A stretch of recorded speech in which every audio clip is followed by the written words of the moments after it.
35 above mark കിട്ടുന്നവരാണ് O E ടിക്ക് date എടുക്കുന്നത്. എന്നെ സംബന്ധിച്ചിടത്തോളം എനിക്ക് ആകെ കിട്ടിക്കൊണ്ടിരുന്ന സ്കോർ 25, 26, 28. ഇത് വിട്ട് എനിക്ക് കൂടുതലൊന്നും കിട്ടിയിട്ടില്ല. പിന്നെ എന്ത് കോൺഫിഡൻസിലാണ്, മാതാവ് എന്നുള്ളൊരു കോൺഫിഡൻസിൽ മാത്രമാണ് ഞാൻ ഒ ഇ ടി ഡേറ്റ് എടുക്കുന്നത്. അങ്ങനെ റീഡിങ് തുടങ്ങിക്കഴിഞ്ഞപ്പോൾ എൻ്റെ കണ്ണിൽ ഞാൻ അത്രയും ബുദ്ധിമുട്ടായിരുന്ന റീഡിങ് എനിക്ക് എവിടെ നിന്നൊക്കെയോ ആൻസർ ആരോ കാണിച്ചു തരുന്നു.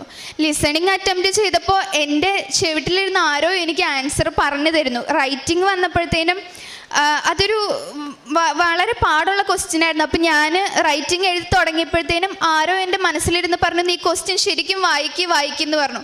അങ്ങനെ ഞാൻ പെട്ടെന്നൊരു ഉത്ബോധത്തിൽ വീണ്ടും ക്വസ്റ്റ്യൻ എടുത്ത് വായിച്ചപ്പോഴാണ് ആ ക്വസ്റ്റ്യൻ വ്യത്യാസമുണ്ട്, വേറെ രീതിക്ക് എഴുതണം എന്ന് എനിക്ക് മനസ്സിലായത്. ഞാൻ വേഗം വെട്ടി റൈറ്റിംഗ് എഴുതി തീർത്തു. സ്പീക്കിംഗ് വരുമ്പോഴത്തേനും